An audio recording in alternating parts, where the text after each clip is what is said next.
जी प्यारे बच्चों, आज की वीडियो में हम आपसे बहुत ही इम्पॉर्टेंट बात करने जा रहे हैं। Welcome to GS academy YouTube channel. Numbers and operations. ये नंबर्स और ऑपरेशंस जो हैं उसमें बहुत सी सब डोमेन्स हैं। ये डोमेन है और ये इसकी सब डोमेन्स हैं जिसमें हम factors and multiples, integers, laws of integers, rate, ratio, percentage और सेट्स, ये सारे चैप्टर्स को कवर करेंगे। तो लिहाजा जो नंबर्स एंड ऑपरेशंस है उसके अंदर आज हम किसकी बात करेंगे? फैक्टर्स एंड मल्टीपल्स की। हम सीखेंगे कि फैक्टर एंड मल्टीपल्स क्या होते हैं। देखो बच्चों, फैक्टर्स एंड मल्टीपल्स जो हैं इनकी स्टोरी बहुत ही ज़बरदस्त है, तो लिहाजा इसको समझने की कोशिश करते हैं। इसमें आप बेसिकली जानने की कोशिश करते हैं कि नंबर्स अप टू 3 डिजिट्स, हम सिर्फ 3 डिजिट्स तक काम करेंगे। आपको पता है कि 3 डिजिट्स 100 को कहते हैं, 2 डिजिट्स टेंस को कहते हैं और 1 डिजिट यूनिट्स को कहते हैं। तो हम जो है वो 3 डिजिट्स तक काम करेंगे और even multiples of numbers up to 2 digits, यानी कि 2 डिजिट्स नंबर्स को ही मल्टीप्लाई करेंगे, मल्टीपल्स उसका करेंगे। और हम इस चैप्टर में जो आप ऑलरेडी पिछले 5th क्लास में कॉन्सेप्ट लेकर आए हुए हो, that is HCF and LCM, यानी highest common factors and lowest common factors, इनके ऊपर भी हम बात करेंगे। ठीक है, सो सबसे पहले बात करते हैं फैक्टर्स एंड मल्टीपल्स पर। लेट्स से दैट कि हम बात करते हैं फैक्टर्स पर। तो factors are the numbers which we multiply to get another number, say product और टोटल। जैसे फॉर एग्जांपल मैं आपको अब एक एग्जांपल समझाने लगा हूँ, सबसे इम्पॉर्टेंट है कि 6 को अगर हम 3 के साथ मल्टीप्लाई करें तो हमें 18 आंसर मिलेगा। ये तो सबको ही पता है। तो 6 भी एक फैक्टर है और 3 भी एक फैक्टर है। तो बच्चों, लेट्स से दैट हम फैक्टर्स एंड मल्टीपल्स में सबसे पहले हम डिफाइनिंग अ फैक्टर को समझते हैं, यानी फैक्टर्स होते क्या हैं।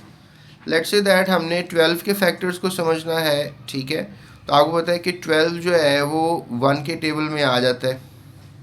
ठीक है, तो इसका 1 क्या हुआ? फैक्टर हुआ। ठीक है, ऐसा है ना। 1 के टेबल में तो 12 आता है क्योंकि 1 12 आर 12, तो लिहाजा ये फैक्टर हुआ 12। इसी तरह से इंटरेस्टिंग फैक्ट है कि 2 के टेबल में भी जो है वो 12 आता है, तो 2 भी क्या हुआ? फैक्टर हुआ। यानी कि 1 भी 12 का फैक्टर है।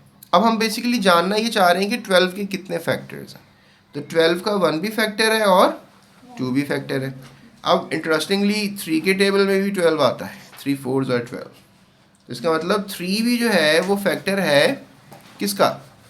12 का। इसी तरह से 4 के टेबल में भी तो आता होगा ना, इसलिए ये 4 भी क्या हुआ? फैक्टर हुआ।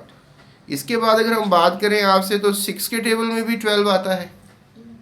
ठीक है, तो अब ये भी याद रखो कि 12 के टेबल में भी 12 आता है। 12 1s आर 12, यू नो।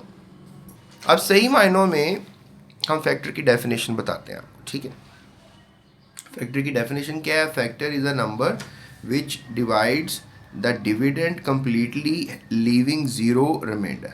यानी एक फैक्टर एक ऐसा नंबर होता है, ठीक है, एक ऐसा नंबर होता है, एक ऐसा नंबर होता है विच डिवाइड्स द डिविडेंड, जो एक डिविडेंड को डिवाइड कर पाता है, डिविडेंड को डिवाइड कर पाता है। ठीक है ना, डिविडेंड को डिवाइड कर पाता है and completely leaving zero reminder, और ज़ीरो जो है वो हमेशा जिसका रिमाइंडर रह जाए। तो कितनी खूबसूरत डेफिनेशन है फैक्टर की, और ये आपने सबने याद रखनी है। ठीक है, चले, अगर आपको फैक्टर्स के बारे में पता लग गया है तो अब हम बात करेंगे आपसे किसी एग्जाम्पल की। अगर मैं अब आपसे ये कहूँ कि जो हमारे पास ये डिविडेंड होता है इसी के फैक्टर्स निकालने होते हैं, तो 42 के कितने फैक्टर्स होंगे? तो डेफिनेटली 42 जो है वो 3 14 are, we get something like this. सबसे पहले आप ऐसा करो ना कि 3 1s आर 3 कर लो और 4 से इसको कैंसिल कर दो, ऐसे ही है ना। उसके बाद 3 2s आर क्या होगा? ये 2 नीचे आ जाएगा ना, तो 3 4s आर क्या होगा? 12। ये भी एक मेथड है ना इसको डिवाइडिंग के सम को सॉल्व करने का, रिमाइंडर ज़ीरो। यानी कि 42 का एक फैक्टर क्या नज़र आया हमें? 3। 42 का क्या फैक्टर है? 3, तो रिमाइंडर ज़ीरो आ गया। सो हमने इस क्वेश्चन को हल कर लिया। ठीक है, इस क्वेश्चन को हमने क्या कर लिया? हल कर लिया। As a dividend, quotient, divisor और रिमाइंडर। ये सारे मैं आपको बताऊंगा, लफ्ज़ आपने दिमाग में रखने हैं। इसमें डिविडेंड क्या है 42, ऐसा ही है। क्वोशंट क्या होता है? क्वोशंट बेसिकली जो ऊपर होता है ना, एरो के ऊपर होता है, इसको क्वोशंट कहते हैं। ओके, क्या कहते हैं इसको? क्वोशंट कहते हैं। और ये जो डिवाइजर होता है ना, दैट इज 3, ये यहाँ पर डिवाइजर होता है।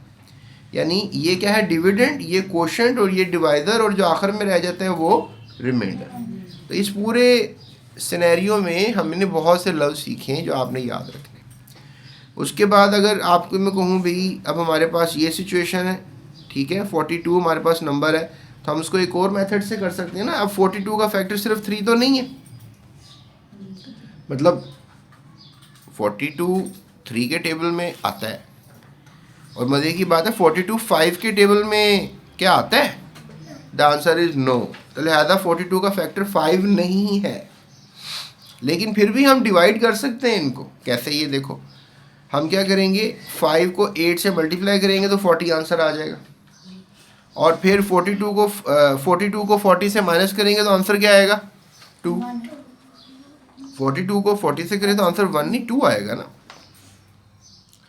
और यहाँ पर हमारे पास देखें सब वैल्यूज आ रही हैं। ये क्या था आपको याद है? इसको क्या बोलेंगे? डिविडेंड। क्या बोलेंगे? डिविडेंड। ये क्या है? डिवाइजर। और ये क्या है? क्वोशंट, ठीक है। और ये क्या है सबसे नीचे? इसका रिमाइंडर 2 है। तो आज हमने फैक्टर्स को समझा है, और हमने इसके लिए जो मेथड एक यूज़ होता है, उसके जो वोकैबुलरी होती है उसको भी हमने समझ लिया है। वैसे ये भी एक अच्छा क्वेश्चन है कि हम 36 के फैक्टर्स को समझने की कोशिश करें। अब 36, तो 36 के टेबल में सबसे पहले तो हम यही फैक्टर बनाएंगे जी, कि जो नंबर होता है उसका अपना नंबर ही पहला फैक्टर होता है।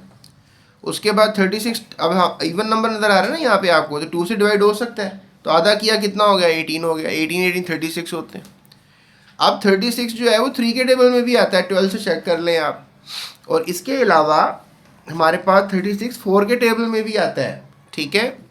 उसके बाद जो है हमारे पास 36 जो है वो आपको पता है 6 के टेबल में भी आता है। तो ये सारे क्या हो गए? फैक्टर्स हो गए। ये सारे क्या हो गए? फैक्टर्स हो गए। और ये फैक्टर्स जो हैं वो आपने दिमाग में रखने हैं। इसके अलावा हमारे पास जो है 40 आ जाता है, तो 40 अपने ही टेबल में आ रहा है, हाफ कर रहे हैं 20 ही आ रहा है। और 4 के टेबल में भी आपको पता है 40 आता है, 4 10 40। और 5 के टेबल में, तो ये भी फैक्टर्स आपको अब क्लियर हो गए हैं, ठीक है। ये भी क्या है? फैक्टर्स हैं, ठीक है। ये किसके फैक्टर्स हैं? सारे ये वाले 40 के फैक्टर्स हैं। और ये किसके फैक्टर्स थे? 36 के फैक्टर्स थे, ठीक है। अच्छा, एक इम्पॉर्टेंट बात मैं आपको बता सकता हूँ कि अगर कोई नंबर 1 से बड़ा हो तो आप उसके कम से कम 2 फैक्टर्स तो होंगे। अगर कोई नंबर 1 से बड़ा है तो उसके 2 फैक्टर्स कम से कम होंगे। 1 से बड़ा नंबर क्या है? 2 है। 2 अपने ही टेबल में आएगा और 1 के टेबल में भी आएगा। 2 फैक्टर्स हो गए ना। अच्छा, आपने जो है फैक्टर्स मालूम करना बंद कर देने हैं अगर नंबर रिपीट कर रहा हो। अच्छा, यहाँ पर हमारे पास list all the factors of each number. यहाँ पे हमारे पास अब कुछ नंबर्स हैं, इनके आपने फैक्टर्स जो हैं वो बताने हैं। तो ये आज हमारा लेक्चर था फैक्टर्स के ऊपर, एंड आई होप आपने फैक्टर्स को बखूबी समझ लिया होगा। तो ये मैं आपको होमवर्क दे रहा हूँ, ये आपने अभी होमवर्क करना है सब बच्चों ने, ठीक है, जो सुन रहे हैं। और इनका जवाब जो है आपने लिख कर मुझे कमेंट करना है। इसके कितने फैक्टर्स हैं, इसके कितने फैक्टर्स हैं, इसके कितने फैक्टर्स हैं, इतने इसके कितने फैक्टर्स हैं, आपने कमेंट में बताना है मुझे, ठीक है। चलें जी, कल के लेक्चर में इंशाल्लाह हम बात करेंगे आपसे मल्टीपल्स की। तब तक के लिए अपना ख्याल रखिएगा, इजाज़त दीजिएगा। अल्लाह हाफ़िज़।